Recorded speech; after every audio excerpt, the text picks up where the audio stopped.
자, 이번 시간에 논의드릴 주제는 이제 매매라는 주제, 강론에 관한 주제를 살펴보도록 하겠습니다. 사실 매매 그 자체가 그렇게 중요한 이슈는 아니었었고요. 대신 매도인의 담보 책임이라고 하는 것, 뭐 이런 것들이 주된 출제 이슈. 다만 30회 때 이제 매매 계약의 법적 성질 등에 대해서 출제가 됐었고요. 일단 용어의 정의라고 하는 거.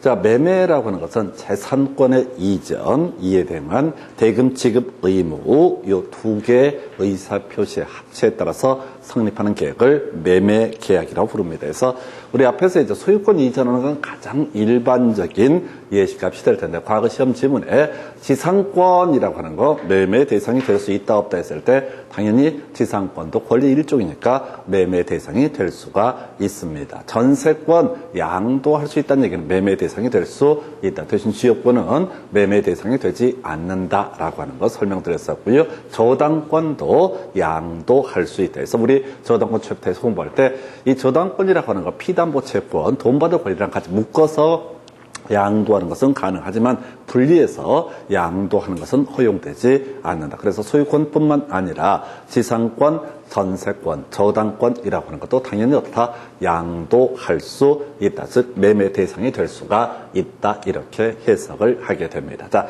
법적 성질이라고 해서 앞서 우리 낙성계약부터 시작했었죠. 그래서 굳이 자, 현실적인 급부가 없다 할지라도 의사의 합치만 있으면 성립하는 계약을 뭐라고 한다? 낙성계약. 낙성계약의 원어는요, 승낙으로 성립하는 계약, 줄여서 낙성계약이라고 부르게 될 것이고, 낙성계약,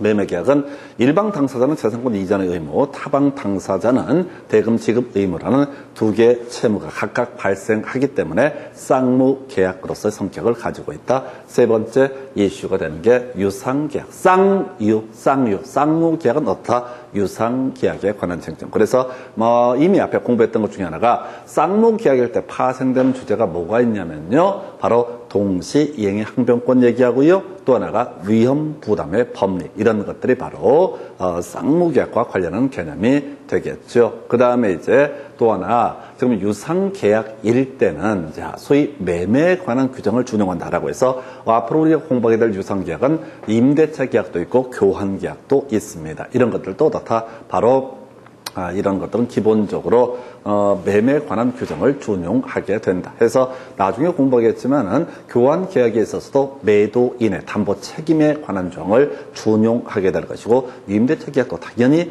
매도인의 담보 책임, 이런 조항 등은 당연히 준용이 되게 된다. 또 매매 대금에 관한 조항 바로 공부를 할 텐데, 이런 조항은 교환 계약, 그다음에 이제 임대차 계약에 있어서 준용되게 된다. 이렇게 뼈대를 잡게 됩니다. 그래서 치고, 자, 매매 관련해서 매매 비용이라고 하는 거, 지금 약정이 없다라고 한다면 당사자가 쌍방이 균분해서 부담한다. 해서 아주 오래전에 어떤 거, 매매 계약에 관한 비용이 뭐냐라고 했을 때 물건을 특정하기 위한 측량비용과 계약서 작성 비용 등을 가리켜서 소위 매매 계약에 관한 비용이다. 해서 자, 요거 이제 우리 상식적으로 하나 알아야 될 게, 소유권 이전 등기 비용은 매수인이 부담함이 원칙입니다. 한편 혹시 매매 목적물에 저당권이 설정이 되어 있다면 매도인이 저당권 말소에 소요되는 비용은 당연히 어떻다? 매도인이 부담함이 원칙이다. 뭐 이런 식의 논리 구조가 될 텐데, 다만 이런 매매 계약에 관한 비용이라든가 또는 이제 저당권 말소 비용 또는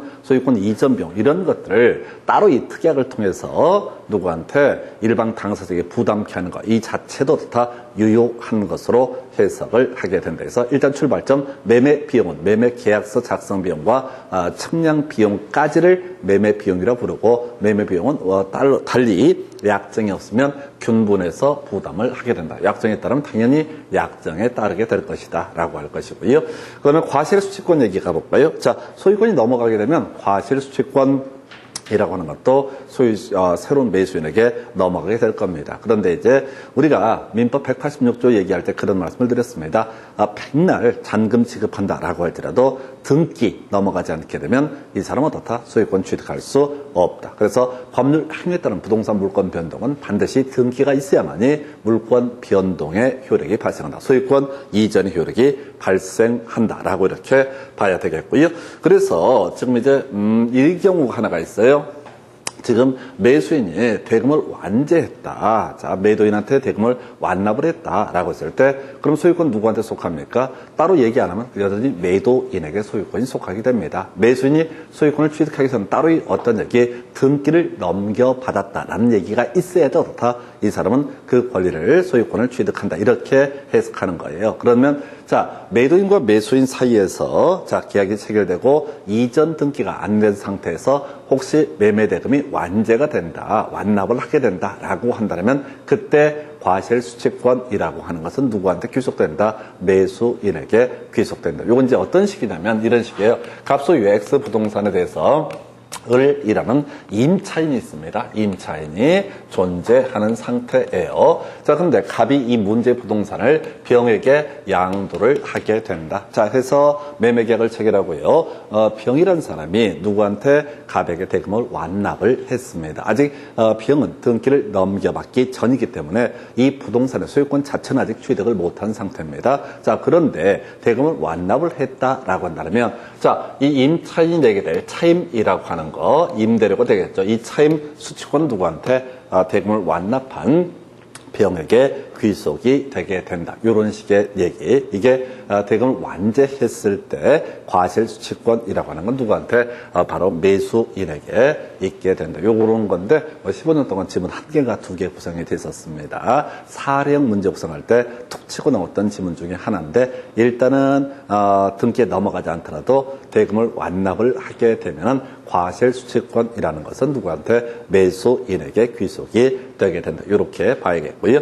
자, 그 외에 지금 이제 재산권 이전하고 대금 지급 의무를 지게 되는 매매 계약이 성립이 된 상태에서 자, 소위 이제 채무이익, 그러면 이제 매도인은 재산권을 이전할 의무를 지게 될 것이고 매수인은 대금 지급 의무를 지게 될 것이다. 이 문장은 나오면 뭐 감사한 지문이죠. 매매 당사자 한쪽에 의무 이행에 대해서 기한이 있는 경우 그 상대방의 의무 이행에 대해서도 동일한 기한이 있는 것으로 추정한다. 그래서 예를 들어서 매매 대금을 5월 1일까지 지급하기로 한다라고만 계약서에 표시가 됐다. 의사의 합치가 있다. 그 얘기는 5월 1일 되면 다 등기도 넘겨줄 의무가 있다. 이런 의미를 동일 기한의 추정이라고 부르게 됩니다. 자, 그리고 나서 대금 지급 장소, 매매 목적으로 인도와 동시에 대금을 지급할 때 그 장소에서 대금을 지급한다. 큰 의미는 없습니다. 이런 것들은 뭐 나온다 한들 시험 지문에 아무 가치가 없는 지문이에요. 동일 기한 추정, 동일 장소, 대금 지급 장소는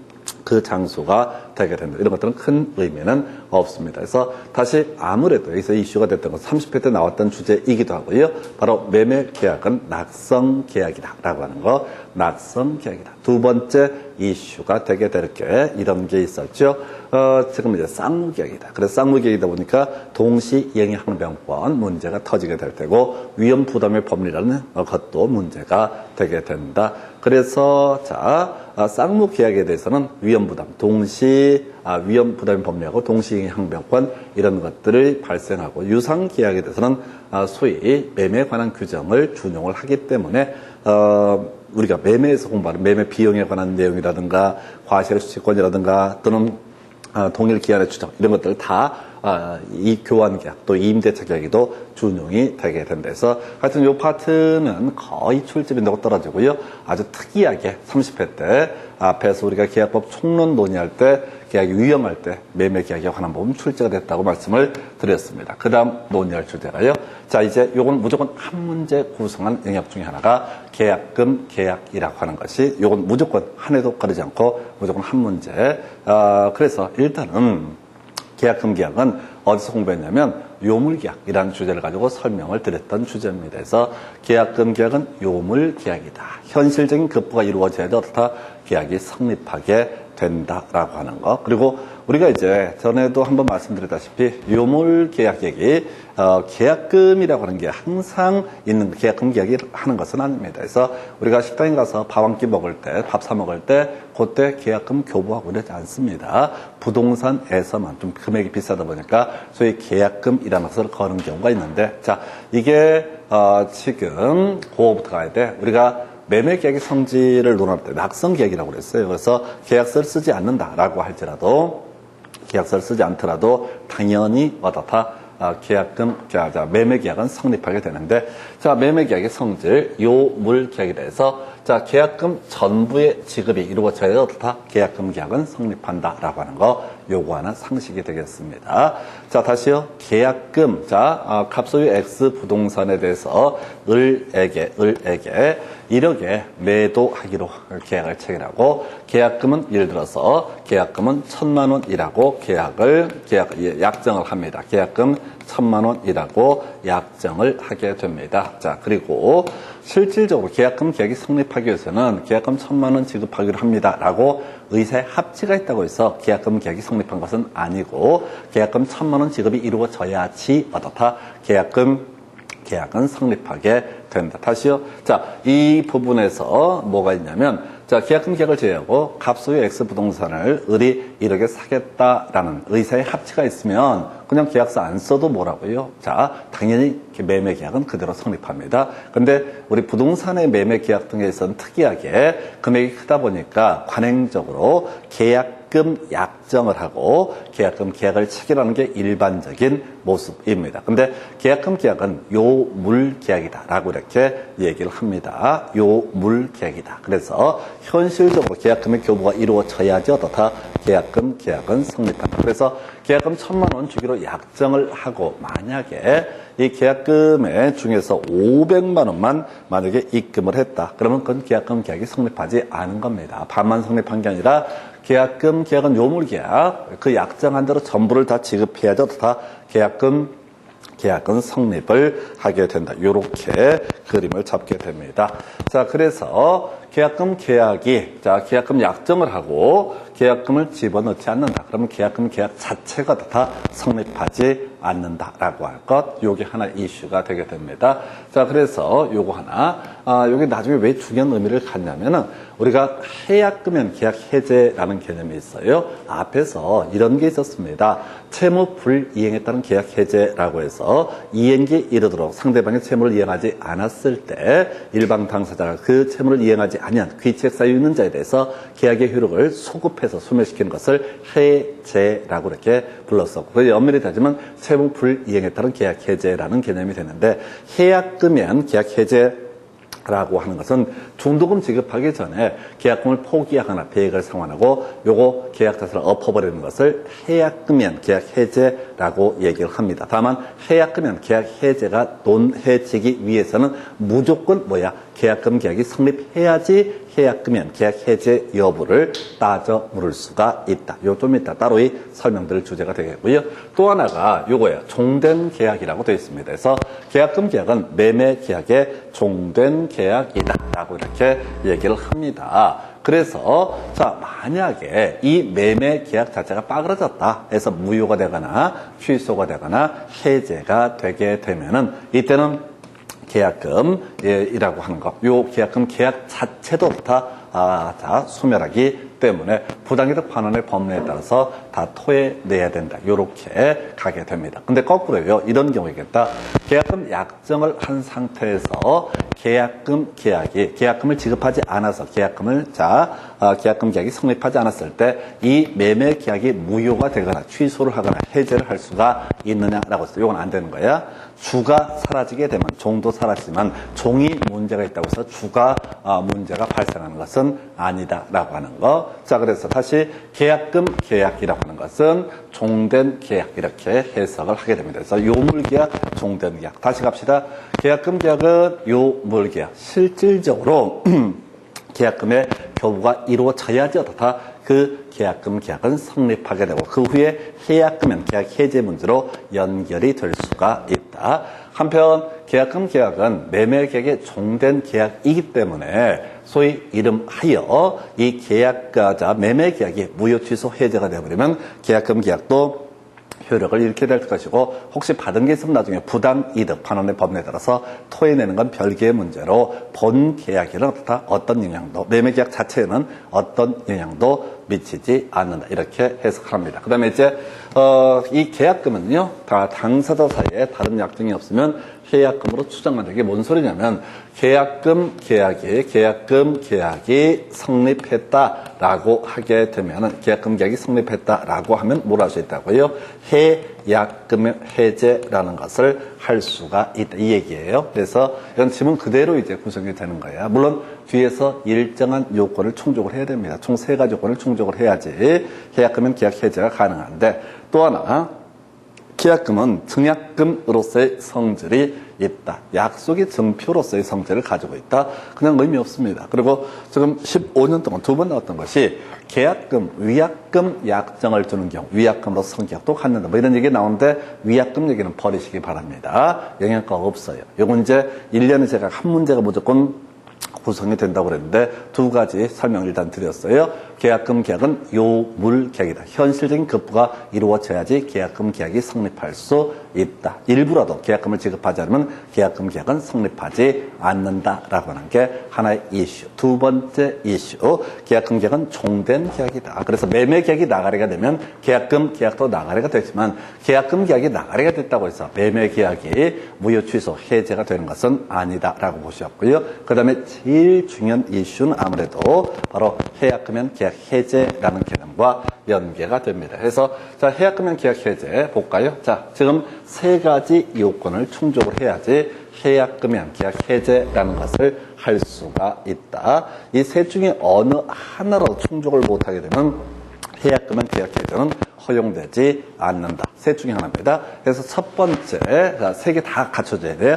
첫 번째, 계약금 계약이 성립했을 때만 어떻다? 바로 해약금연 계약 해제를 할 수 있다. 그래서 아까 계약금 계약은 요물 계약이라고 불렀었고요. 계약금 전부의 지급이 이루어져야지 어떻다? 계약금 계약은 성립하게 된다라고 설명을 드렸습니다. 그래서 계약금 일부라도 지급하지 않게 되면 어떻다? 이때는 해약금연 계약 해제라는 개념 자체가 성립할 여지가 없습니다. 그래서 제가 지난번에 한번 말씀드렸던 것 같은데 내가 중개업체 이 동네가 겁나게 집값이 막 뜨고 난리가 나. 끄떡하면 계약 들어없고 등등등 계약 들어없고 등등등 하더라도 계약 공인중개사의 중개보수 청구권에는 아무런 영향을 주지 않습니다. 기본적으로. 그런데 말이죠. 만약에 지금 이제 계약이 빠그라져 버리면 사실 중개보수를 받기가 곤란한 문제가 생긴다. 그래서 계약금연 계약 해제를 막아버리는 방법 중에 하나가 뭐라고요? 계약금 계약이 성립 안 하면 된다. 그래서 어떻게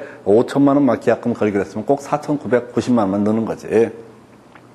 돈 4,900만 넣거나 갑자기 돈이 좀 융통이 안 돼서 그렇다. 그러면 이제 매도인이 뭐 짜증을 내겠어. 별 거지 같은 게 다 있네라고 생각하지. 그리고 나서 집값이 급등하네? 그럼 나 해약금연 계약 해제할 거야 라고 했을 때 해약금연 계약 해제할 수 없습니다. 계약금 계약이 성립하지 않았기 때문에.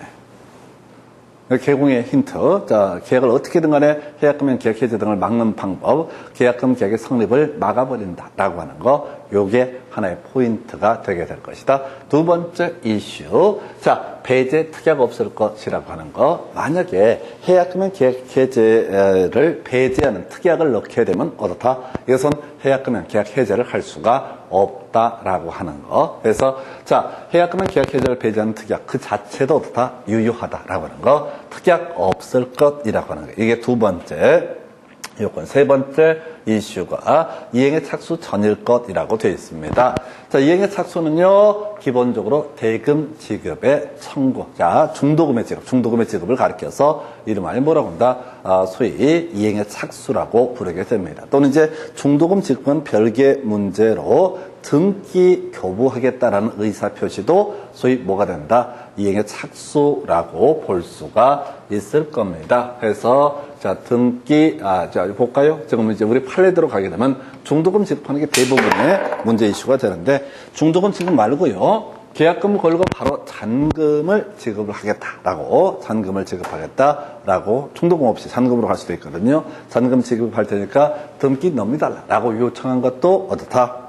이것도 바로 이행의 착수라고 해석을 하게 된다라고 봅니다. 해서 이행의 착수. 자, 매수인의 입장에서 중도금 지급이 가장 대표적인 케이스입니다. 또는 중도금 없이 자, 계약금, 잔금 이렇게 됐을 때 잔금을 지급하겠다라는 의사표시와 함께 등기소하자라고 한 것도 어떻다? 이것도 이행의 착수라고 보게 됩니다. 자, 이런 경우 뭐라고요? 이렇게 자, 이렇게 착수가 이루어지기 전에 어떻다? 착수가 이루어지기 전에만 해약금연 계약 해제를 할 수가 있다. 그럼 이제 이렇게 가는 거지. 착수가 이루어져 버리면 어떻다? 해약금연 계약 해제 할 수 없다. 세 가지네요. 자, 해약금연 계약 해제가 허용되지 않는 케이스가 첫 번째 이슈. 계약금 계약이 성립하지 않으면 해약금연 계약 해제 허용되지 않는다. 두 번째 이슈가 되게 될 게 뭐냐면은 배제 특약이 따르면 해약금연 계약 해제 허용되지 않는다. 세 번째 이행의 착수가 있으면 어떻다? 해약금연 계약 해제는 허용되지 않는다. 이렇게 그림을 잡는 거예요. 그럼 이제 아까 우리 개공의 입장에서 좀 구질구질했던 방법 중에 하나가 계약금 계약의 성립을 방해하는 게 하나의 방법이 된다. 해약금연 계약 해제를 막기 위해서. 두 번째 이슈가 뭐냐면 저런 경우 있어요. 만약에 지금 이제 보통 공동 중개하잖아요. 자, 갑이라는 기업 공인중개사, 을이라는 기업 공인중개사, 병이라는 매도 의뢰인, 정이라는 매수 의뢰인. 그래서 이쪽 이런 식으로 이제 중개가 이루어지는 상황에서 지금 집값이 급등하니까 얘가 뭘 중간에 해약금연 계약 해제를 하겠다고 의사 표시를 하게 될 겁니다. 누구한테? 자, 얘한테 연락을 하게 되는 거죠. 계좌번호 알려달라고. 매수인 계좌번호 알려달라고 얘기를 할 거라고. 그럼 연락이 오겠죠. 매수인 계좌번호를 알려달라는데 어떻게 해야 되냐? 그러면 대포폰을 활용해서 누구한테? 정한테 의사표시를 하면 빨리 입금하라고. 빨리 입금하라고. 해약금연 계약 해제하겠다고 하니까. 뭔 소리냐면 이런 식이죠. 만약에 계약금 계약이 5월 1일 날. 중도금이 항상 이런 식이야. 5월 15일까지. 아니, 약정을 할 때 5월 15일 날 중도금을 지급한다라고 하는 게 아니라 5월 15일까지 중도금을 지급하기로 한다라고 대부분 계약서를 그렇게 쓴다고요. 그러면 5월 8일 날 해약금연 계약 해제를 하려고 할 때 얘가 중도금을 넣으면 돼야 안 돼요. 매수인 쪽에서. 전혀 법적으로 문제가 안 되는 거예요. 전혀 법적으로 문제가 안 된다고요. 어떻게 하면 돼요? 빨리 얼마라도 중도금 넣어버려라. 중도금 꼭 전액을 넣어야 되느냐. 이게 이제 별개의 문제예요. 그럼 법원 판사가 이걸 이행의 착수로 볼 거냐 말 거냐 그건 이제 소송 가서 볼 일이고, 소송 가기 전에 개공 입장에서 연락을 한다고 매도인한테 사장님 죄송한데 입금하셨다는데요. 이렇게 하면 되는 거죠. 매수인이 입금하셨다는 중도금 일부를요, 이행의 착수가 있으면 해약금연 계약 해제는 어떻다? 허용되지 않는다. 이렇게 할 수 있다고요. 아니, 지금 개공의 입장에서는 어떻게든 계약을 유지를 해서 매도인, 매수인이 바뀌어야 된다고. 그래야지 중개보수가 안정적으로 나온다고. 근데 얘가 마음이 바뀌고 중간에 판을 없겠다고 짜증나게 안 그래도 그냥 죽겠구만 사는 게 안 그래도 이렇게 안 해도 짜증나는데 얘까지 속을 썩여. 그러면 거꾸로 중도금 지급을 한다거나, 아까 애초에 제일 좋은 방법은 계약금 다 안 걸어버리는 거죠. 네? 그 계약금을 예를 들어서 5,000원을 하겠는데 계약금 계약을 했을 때, 근데 아까 말씀드렸지만 뭐 4,900만 원만 입금하고, 그럼 그 원래 계약금 계약에 대해서 5천만 원 입금됐는데 100만 원 들입금 네? 계약 해지가 되는 거 아닌가요? 그러니까 지금 이제 아까 종된 계약이라고 그랬잖아요. 계약금 계약은 종된 계약이니까 계약금 계약에 문제가 생겼다고 해서 매매 계약을 해지할 수는 없습니다. 그 이제 굳이 법적으로 따지면은 계약금 5,000 넣기로 했는데 4,900을 넣었잖아요. 내가 매도인이잖아요. 열이 받잖아요. 그러면 계약금 약정을 해지할 수는 있어요. 매매 계약은 손을 못 대고 계약금 약정만 해제를 해요. 그리고 4,900을 누구한테? 매수인한테 반환하고 부당이 되니까 대신 이 계약금 약정을 해제함에 따라서, 아까 해제하면 손해배상 청구할 수 있다고 그랬었죠. 손해배상 청구할 수 있다고 그랬었죠. 손해배상을 청구를 하면 되는 거예요. 단 손해를 입증하는 게 불가능에 가깝다는 거죠. 부당이익에 반환된 그 계약 자체가 무효가 되는 거 아니에요? 아니요. 계약금 약정만 해제를 할 수 있다고요. 아까 지금 제가 말씀드린 것 중에 하나가 이게 종된 계약이란 의미가 그거라고요. 매매 계약이 나가리가 돼버리면은 계약금 계약도 나가리가 돼요. 근데 이 계약금 약정까지는 유효하잖아요. 전액을 지급하지 않았다라고 하면 계약금 계약은 성립한 게 아니고 계약금 약정까지는 유효하다고요. 근데 약정을 하고 계약금을 채무로 이행하지 않았으니까 부당이득 반환하고 나서 계약금 약정 해제에 대해서 손해배상을 청구할 수 있다고요. 그런데 현실적으로 계약금 100만 원 받지 못한 데에서 어떤 손해가 발생했는지를 입증해 보이는 게 대단히 어렵다는 거죠. 그러니까 설령 내가 기분 나빠가지고 계약금 약정 해제할래 라고 해서 약정 해제할 수 있어요. 나 4,900 돌려줄래 할 수 있어요. 그리고 자기는 법원에 가서 뭘 해야 돼? 이 계약금 100만 원 받지 못함으로써 얼마나 마음의 상처를 받았고 이게 정신적 손해 등등등 해서 자기가 큰 손해가 있다는 걸 입증을 해 보여야 되는데 그건 불가능에 가깝다는 거죠. 두 번째, 현실적으로 거의 불가능에 가까운 이유 중에 하나가 뭐냐면 그 무슨 계약금 100만 원 안 들어온 게 뭐 손해가 예를 들어서 차다 쳐 카드 입금해야 되는데 계약 때문에 안 들어와가지고 연체료 뭐 10만 원, 20만 원 발생했다 쳐. 그거 달라고 할 수밖에 없다고요. 그래서 소송 제기해서 남는 비용하고 생각하면 아무것도 남는 게 없는 거예요. 다시 착각하시면 안 돼요. 계약금 약정을 해놓고 그러면 이제 계약금을 교부할 의무가 발생하죠. 계약금 약정을 했는데 계약금을 제대로 지급하지 않아 계약금 계약이 성립하지 않았다.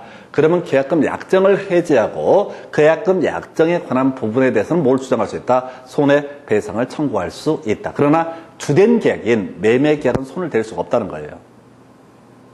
종된 계약에 문제가 있다고 해서 주된 계약을 나가래 시킬 수 없다는 거예요. 자, 우리가 요렇게 생각하면 좋을 것 같아요. 우리 핸드폰 같은 거 이제 구매하게 되면 그 소위 선물이라고 해서 이번에 뭐 가입하면 뭐 예를 들어서 뭐 이어폰을 하나를 공짜로 준다든가 등등등 이렇게 얘기를 할 거란 말이에요. 사은품이라고 해서. 근데 사은품에 흠결이 있다고 해서 핸드폰 그 계약 자체가 나가리가 되는 게 아니듯이 그렇게 생각하셔야 된다고요.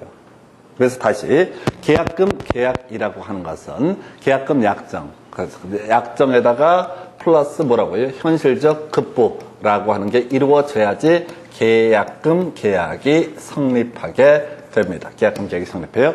근데 약정은 해놓고 약속을 해놓고 지금 계약금 교부를 제대로 하지 않아서 아까 100만 원 부족해서 계약금 계약이 성립하지 않았다. 그러면 이 사람은 약정 자체 했던 거 해제하고요. 그 다음에 해제 다음에 뭘 할 수 있다고 손해배상을 청구할 수 있다. 그러나 이때 매매 계약을 해제할 수는 없다는 거예요. 별개 문제니까.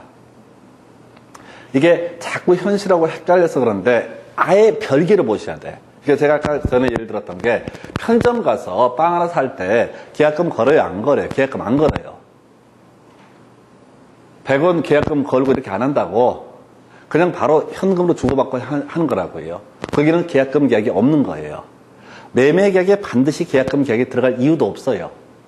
근데 부동산은 관행적으로 덩치가 크다 보니까 꼭 계약금 계약이라는 걸 일반적으로 하는데 그렇다고 해서 이 계약금 계약이 매매 계약과는 전혀 별개의 문제래요. 전혀 별개의 문제이기 때문에 계약금 계약과 매매 계약은 완전히 분리해서 보셔야 돼. 없어도 그만이고 있어도 그만인 거예요. 다시 계약금 계약을 계약금 계약이 없다 할때도 그 매매 계약은 다 유효하다. 계약금 계약이 성립이 됐다 한들 그 매매 계약은 여전히 꾸준히 유효하다. 그러니까 계약금 계약과 매매 계약은 전혀 별개의 문제로 보셔야 돼. 이건 옵션이야. 사은품 같은 개념으로 보셔야 돼. 그래서 대부분 그 질문 주시는 분들의 기본 속성이 뭐냐면 항상 현실적으로 묶여가니까. 현실적으로 묶여가니까. 그러니까 자꾸 우리가 현실을 바라보면 법하고 안 맞는 거야, 이게. 세트로 가는 것처럼. 세트가 아니에요. 계약금 계약은 절대 세트가 아니라 옵션에 불과합니다. 안 해도 되는 건데 굳이 계약금을 교부한 거야. 그래서 아까 사은품 가지고 본 계약을 핸드폰 나 물릴래. 요거 안 된다는 거예요. 그거처럼. 아니, 근데 그거 누구나 빠진 함정. 이게 되게 헷갈려, 처음에. 그래서 아예 지금 짚고 가죠. 전혀 별개의 문제라고. 계약금 계약, 자, 매매, 주된 계약이 나가리가 되면 종된 계약은 같이 나가리가 됩니다. 그러나 종된 옵션, 사은품에 문제가 있다고 해서 주된 계약이 나가리가 되지는 않습니다. 해서 자, 그 정도까지. 다시 이제 가서 볼게요. 자, 지금 계약금, 해약금은 계약 해제라고 해서 아까 계약금을 해약금으로 추정한다 이런 표현이 있었고요. 그래서 세 가지 계약금 계약 성립하고요. 배제특 계약 없고 배제특 계약 없고 그다음에 이행의 착수선이다. 이런 세 가지 조건을 모두 충족하면 어떻다? 해약금을 계약 해제를 할 수 있다. 그래서 애초에 계약금 계약이 성립하지 않거나 배제특 계약이 있거나 세 번째 이행의 착수가 있게 되면 어떻다? 이때는 해약금은 계약 해제라고 하는 것은 허용되지 않는다라고 할 거. 요렇게 이제 갈 테고 30회 때는 약간 특이한 게 출제가 됐었어요. 이 주제 관련해서 지금 자, 중도금의 지급이라고 하는 것을 갖고 쟁점을 삼아냈는데요. 중도금 지급이라는 게 당연히 매수인이 매도인한테 지급을 해야 될 사안인데 가끔 신문 보도 보면 그런 거 나오는 경우 있어요. 특히 이제 임대인하고 임차인 사이에서 많이 상가 건물 이런 데서 많이 이슈가 되는데 예를 들어서 임대인 상인법에서 3기분 차임 연체하면 계약 해지할 수 있거든요. 임대인이 임차인을 해지할 수 있거든요. 그랬을 때 지금 임대인이 3기분 차임 연체를 유도하는 방식이 있어요. 계좌번호를 바꿔버리는 거야. 월세를 받던 통장 계좌번호를 바꿔버린다고. 그러면 어떻게 돼요? 지급을 못 하잖아요. 지급을 못하면 그때는 어떻게 해야 돼요? 법원에 공탁을 해놔야 돼요. 안 당하려면. 3기분 차임 연체로 임대인이 계약 해지하는 걸 막으려면 법원에 공탁을 미리 해야 된다고.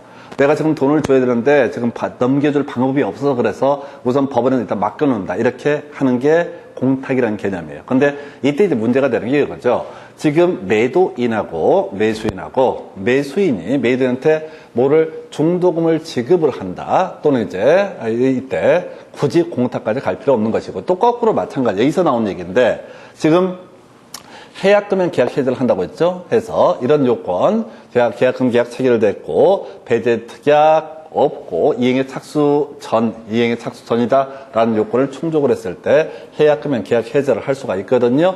이 해약금을 해제할 때 매수인, 자, 교부자죠. 이 사람은 어떻다? 포기하고 자신의 그 금액을 포기하고 어떻다? 해제권 행사할 수 있다. 그 다음에 받았던 사람, 수령자는 어떻다고요? 해제 의사표시와 함께 배액을 상환하고 계약을 해제할 수 있다. 그래서 아까 지금 이제 상대방, 이제 난 거꾸로 가는 거예요. 거꾸로. 누구? 매도인 입장입니다. 매도인 입장이 된다고 한번 쳐봤을 때 내가 지금 이제 계약 해제 의사표시와 함께 뭘 한다고요? 배액을 상환을 하려고 합니다. 배액을 상환하려고 하는데 이번에는 거꾸로 매수인이 통장번호를 안 알려주네? 그럼 공탁을 할 필요가 있느냐가 문제가 되는 거예요. 공탁할 필요는 없다고 보는 거죠. 공탁할 필요가 없다고요. 그러니까 이건 너무나 많이 발생할 거야. 매매 계약을 체결할 때 아까 제가 미리 설명을 드렸어요. 매수인 입장에서 계약 공인중개사 입장에서 해약금은 계약 해제를 막아버리는 방법 중에 하나가 애초에 계약금 계약을 성립을 안 하게 만들어버리는 게 제일 좋아. 제일 깔끔해. 뒤에 뭐 따지 물을 필요도 없어. 그럼 나중에 가서 이제 누구한테 매도인 뒤통수 치는 거지. 해제하겠다는, 해약금은 계약 해제하겠다는 사람 뒤통수를 치는 거지. 두 번째 이슈가, 자, 이행을 해버리는 것도 하나의 방법. 근데 이행해도 안 됐어. 그럼 나는 이제 상대방이 매도인이 지금 뭘 한다고요? 해약금은 계약 해제를 하려고 그래. 계약금 5천 걸었는데 1억 내놓으면서 어떻게 하겠다? 나가리, 나 안 팔겠다. 이렇게 나올 수 있다는 얘기죠. 그때 매수인의 마지막 저항이 뭐였어? 계좌번호를 바꿔버리는 거야. 또는 안 알려주는 거야. 예, 그래도 해약금은 계약 해제는 된다고요. 아니, 누구도 자기 계좌번호를 매수인이 안 알려준다고?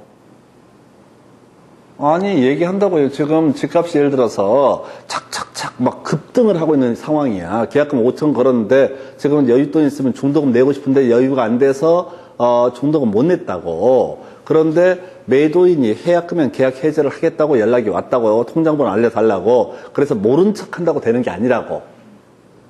모른 척 한다고 되는 게 아니라 이때는 매도인의 입장에서는 뭐 굳이 뭐가 필요 없다. 공탁까지 안 해도 된다. 이게 30회 때 좀 특이했던 주제를 가지고 구성을 했습니다. 그래서 자, 매도인 입장에서는 결국 이제 해제를 하고 싶을 때 해제 의사 표시와 함께 어떻다? 배액 상환을 해야 되는데 이때 배액 상환의 방법에 굳이 뭐라고요?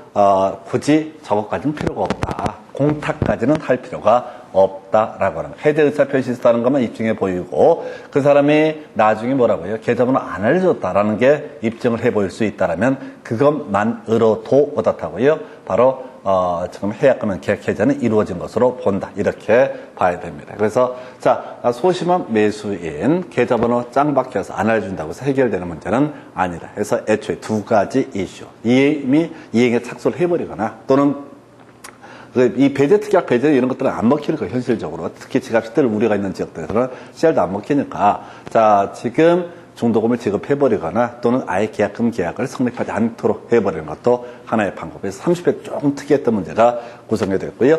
자 이렇게 해서 해약금융 계약 해제가 있게 되면 자 이 법적 계약의 효력 자체 매매 계약 자체가 다 소급해서 소멸하게 됩니다.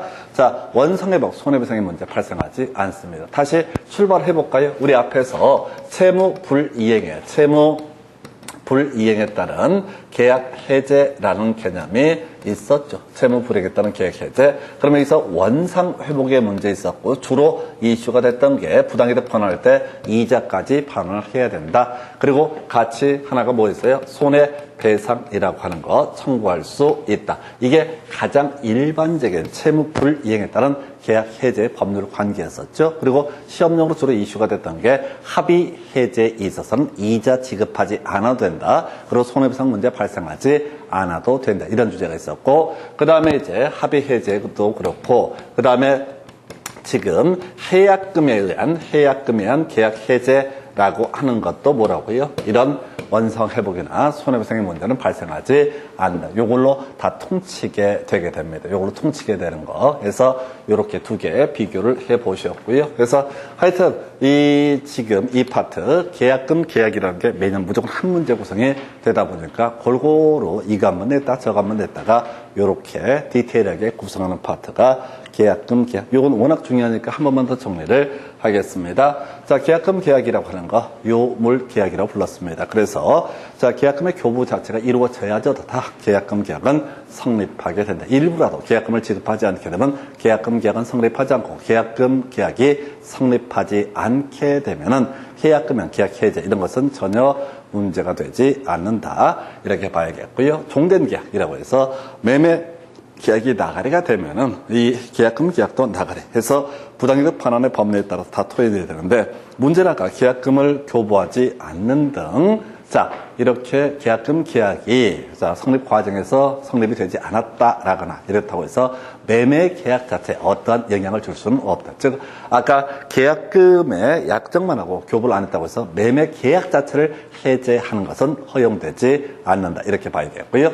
한편 계약금 교부를 해서 계약금 계약이 성립됐을 때만 소위 해약금융 계약 해제가 가능하다. 다만 계약금 계약이 성립하지 않았다면 해약금융 계약 해제할 수 없다. 두 번째, 배제 특약에 따르면 해약금융 계약 해제 허용되지 않는다. 세 번째 이슈, 이행에 착수가 있게 되면 해약금융 계약 해제라고 하는 것은 어떻다 허용되지 않는다. 이렇게 뼈대를 잡게 됩니다. 그래서 이 정도까지가 바로 계약금 계약. 하나만 더 가볼까요?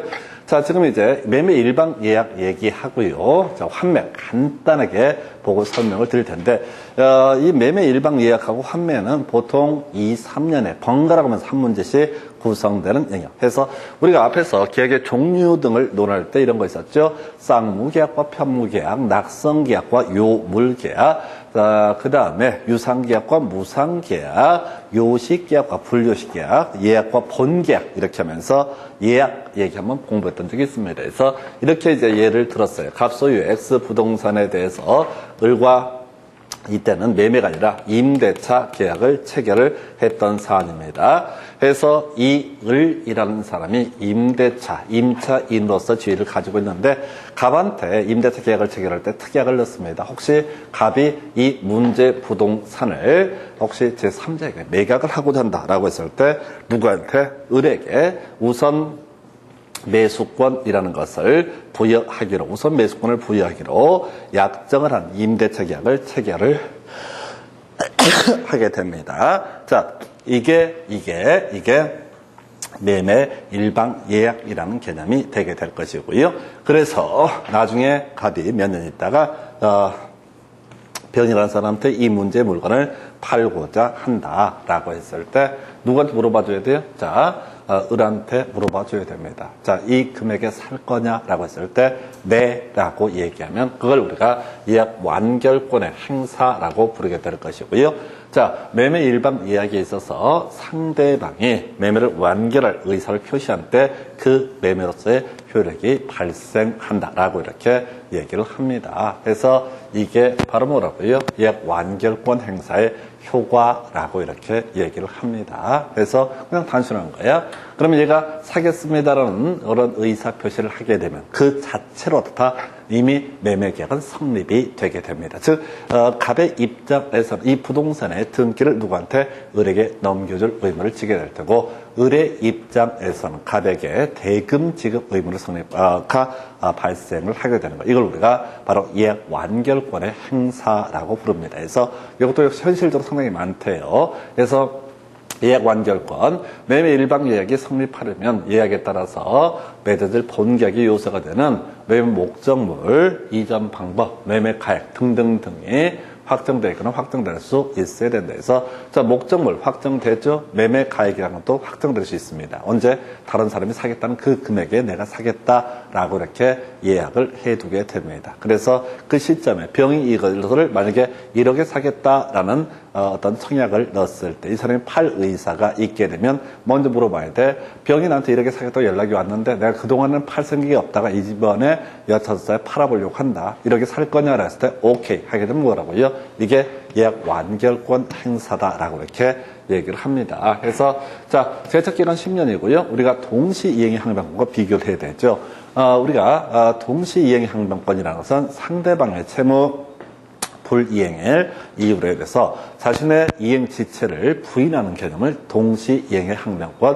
그래서 대금 지급해라고 했을 때 매수인이 너도 등기 넘겨줘라고 주장할 수 있는 것을 동시이행의 항변권이라고 부르게 될 것이고요. 이에 대응해서 이 제척기간 얘기는 세법 이런 거 할 때 주로 나오게 되는데 권리 행사 가능 기간입니다. 그래서 자, 예약 완결권이라고 하는 거 따로의 행사 기간을 정하지 않았을 때 자, 이때 얼마? 10년 내에 행사를 해야 된다 해서 요거 지금 이런 식이라고 갑소유의 X 토지에 대해서 을의 임차인이고 우선 매수권을 부여하기로 했다. 그러면 이제 이건 뭐냐면 채권에 불과한 개념이 됩니다. 채권에 불과 두 사람 사이에서만 주장할 수 있는 권리니까 채권이 되게 됩니다. 그래서 우선 매수권이라는 것을 인정을 한다는들 이건 채권에 불과하게 되는데 자, 우리가 채권에서 소멸시효라는 개념도 있게 되는데 하여튼 제척기간이라는 용어를 쓰고 있고요. 10년이라고 되어 있습니다. 그러면 10년의 기간이 지나게 되면 어떻다? 이때 자, 제척기간 도과련해서 그 예약 완결권이라는 걸 자체가 소멸해버립니다. 그런데 지금 이게 사실은 예약 파트가 나오면 이게 제일 유력한 문제예요. 지금 주기상. 그래서 이거 미리 결론 외우고 들어가셔야 돼. 지난번에 나왔던 건 29회인가 나왔던 것은 간단한 거. 매매 일방 예약은 상대방이 매매를 완결할 의사를 표시하는 때 매매로서 효력이 생긴다. 이게 이제 출제 포인트가 됐던 것이고요. 그 다음에 이제 예약 완결권에서 제척기간 10년 중요치 않고 문제는 이거죠. 이 같이 파생되는 주제인데 예약 완결권의 제척기간 지난 때 상대방이 예약 목적물인 부동산을 인도받는 경우를 할지라도 예약 완결권은 제척기간의 경과로 소멸한다 해서 자, 이제 설명드리겠습니다. 지금 자, 매매 임대차 계약을 체결한 게 13년 전입니다. 13년 전에 임대차 계약을 체결했고 뭐 중간에 갱신이 있다 하십시다. 그리고 얘기를 하기를 그 특약은 여전히 유효한 것이 우선 매수권을 임차인한테 부여한다. 그래서 한 13년이 된 상태에서 첫 임대차 계약으로부터 13년 된 상태에서 병이라는 사람이 이 사람한테 1억에 사겠습니다. 청약을 했어요. 매수 청약을. 그러니까 이제 팔려고 마음먹고 누구한테 임차인한테 물어봅니다. 자, 1억에 사겠대. 너 어떻게 할 거야? 라고 물어봤다 하십시다. 근데 오케이 해서 자, 얘가 별로 마음에 안 들었는데 사실 얘한테 넘기고 싶었어. 예약 완결권 얘한테 안 넘기면은 자, 원래 만약에 10년 이내라고 칩시다. 그럼 무슨 문제? 손해배상 문제가 터지게 된단 말이에요. 그래서 어쩔 수 없이 얘한테 넘긴 거야. 그런데 사실은 얘한테 넘겼으면 뭐 좋다고 치고 자, 문제는 이것이 예약 완결권 행사가 13년 지난 상태에서 이루어졌다. 그러면 이건 이미 끝난 거예요. 이건 다 끝났기 때문에 설령 소유권 이전 등기를 했다 할지라도 다 효력이 발생하지 않는다. 예약 완결권 파트만 가지고 문제 구성하기 살펴보게 되면, 자, 일단은 예약 완결의 의사 표시를 할 때 매매로서 효력이 발생한다. 이게 출제 포인트가 됐었거든요. 그럼 이제 이보다 한 걸음 더 들어가서 약간 어렵게 구성을 하게 되면은 10년이 경과된 시점에서 만약에 예약 완결권 행사가 이루어지고 둘 다 모르는 거예요, 법을. 소유자도 모르고 임차인도 모르는 거야. 10년 지나면 아무런 법적 효력이 없다는 걸 모르는 거야. 그 예약 완결권 행사에 따라서 이 소유권 이전 등기를 했을 때 이건 무효가 됩니다. 그 효력이 발생하지 않는다라고는. 이게 이제 지금 예약 완결권 파트에서는 이거 나왔었거든요. 마지막에 제일 간단한 거. 아니 이게 이제 양이 많다 보니까 간단히 놓쳐요. 그래서 간단한 주제가 출제가 됐었고 지금에 와서 기억을 할 만한 주제는 뭐라고요?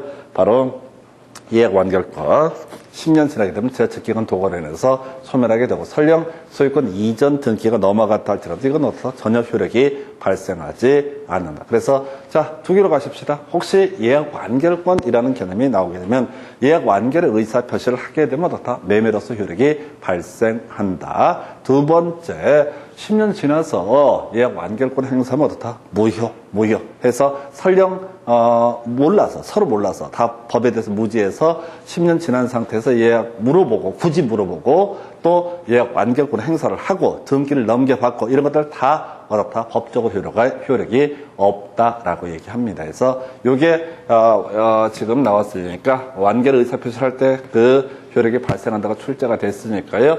그 다음은 당연히 나올 것이 10년 경과됐을 때 그런 예약 완결권 행사는 효력이 발생하지 않는다. 요거 하나. 그냥 두 개만 단순하게 봐두시면 돼. 나머지를 보면서 이게 의미가 무엇이고 저시고 이렇게 가면 안 되고요. 이런 것들은 거의 몰빵하다시피 단순하게 접근하는 게 좋은 방법입니다. 하나만 더 환매까지 가볼까요?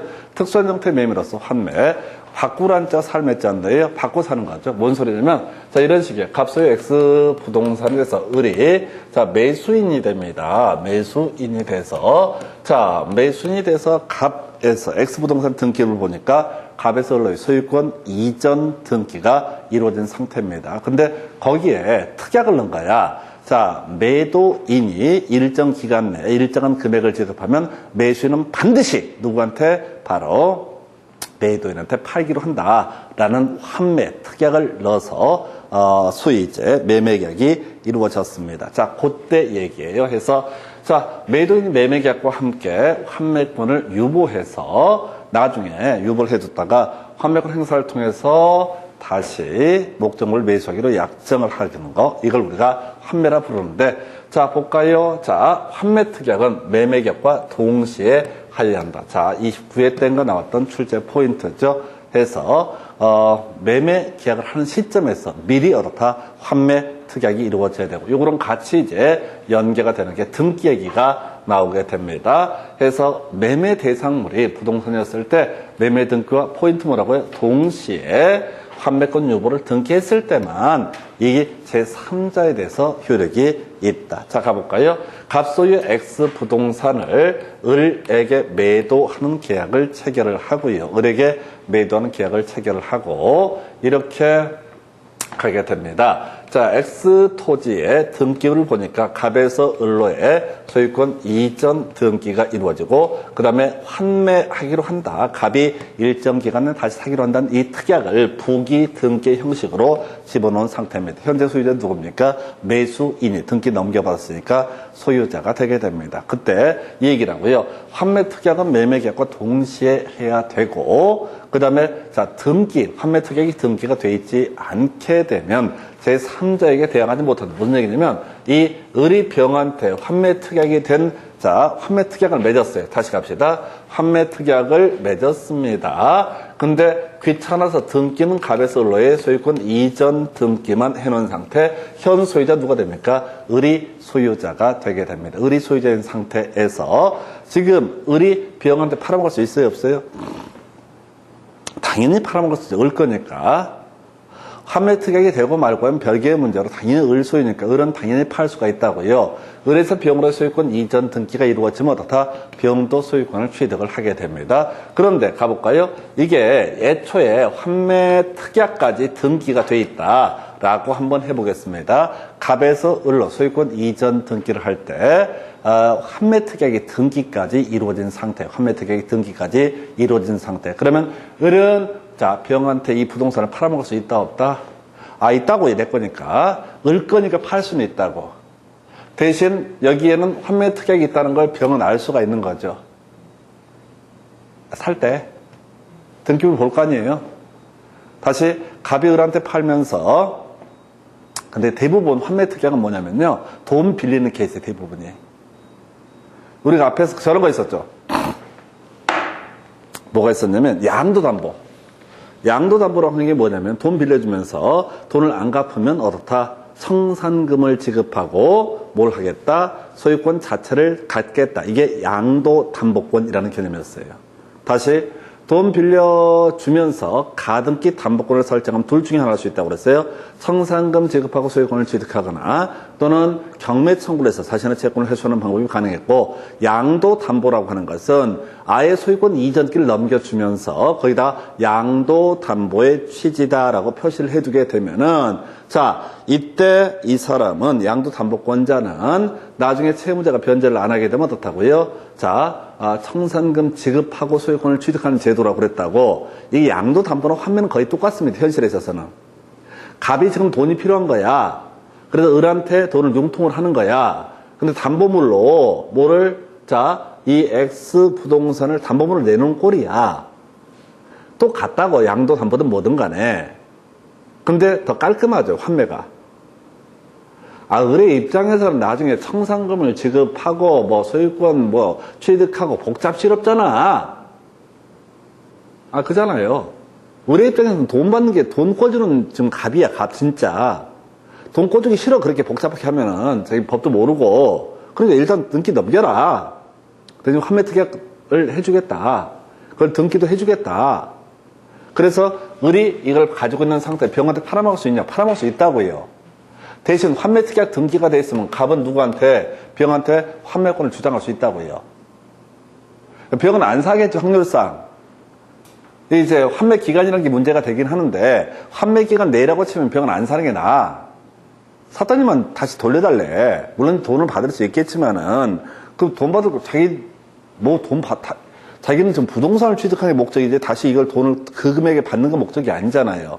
그래서 이것도 본질적으로 돈 빌리면서 하는 거예요. 근데 양도담보 이런 것들은 더 복잡하니까 채권자 입장 귀찮은 거야. 그냥 심플하게 그냥 소유권 이전 등기 넘겨받고 나중에 능력돼서 돈 되면, 형편되면은 돈 내고 다시 찾아가라. 이게 환매라는 개념이에요. 그래서 지금 다시 갑시다. 자, 환매 관련해서 환매 특약은 매매계약과 동시에 이루어져야 되고, 자, 매매 등기와 동시에 환매권 특약의 등기가 이루어지게 되면 제3자에 대해서 효력이 있다라는 얘기는, 원래 이제 매돈이었던 갑이라고 하는 사람은 누구한테? 병이라는 사람에 대해서도 환매권을 주장할 수 있다라고 되어 있어요. 자, 환매 기간 기본 5년이고요. 나머지는 별 쟁점되지 않습니다. 다시 갑시다.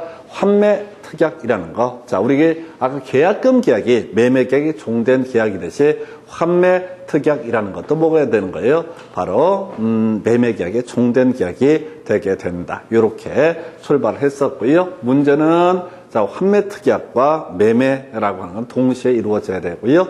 또 이것을 제3자에 주장하기 위해서는 아예 등기부에다 어떻다? 환매 특약이 등기가 이루어져야 된다. 동시에 이루어져야 됩니다. 그리고 나서 나중에 제3자가 취득했을 때 당연히 어떻다? 그 사람에게 등기가 돼 있다는 전제하에서 환매권을 주장할 수 있다. 등기가 돼 있지 않게 되면은 또 환매권 주장을 해봤자 의미가 없죠. 제3자에 대해서 대항할 수 없기 때문에. 해서 요 정도까지 해서 요것도 그래요. 거의 동시, 자, 요렇게 딱 2개 정도. 환매권 환매권은 기본 5년, 기간 5년 연장할 수 없습니다. 그래서 비슷한 것들이 뭐가 있었냐면 앞에서 공유물 불분할 특약이라고 하는 거 기본 5년이었었고요. 연장할 수 있다 없다? 연장할 수 있다. 공유물 불분할 특약은 자기들이 원하는 거니까 당연히 계약을 통해서 연장할 수 있다. 여기까지 보셨고 잠시 끊었다가 매도인의 담보 책임 몇 가지 체크합니다.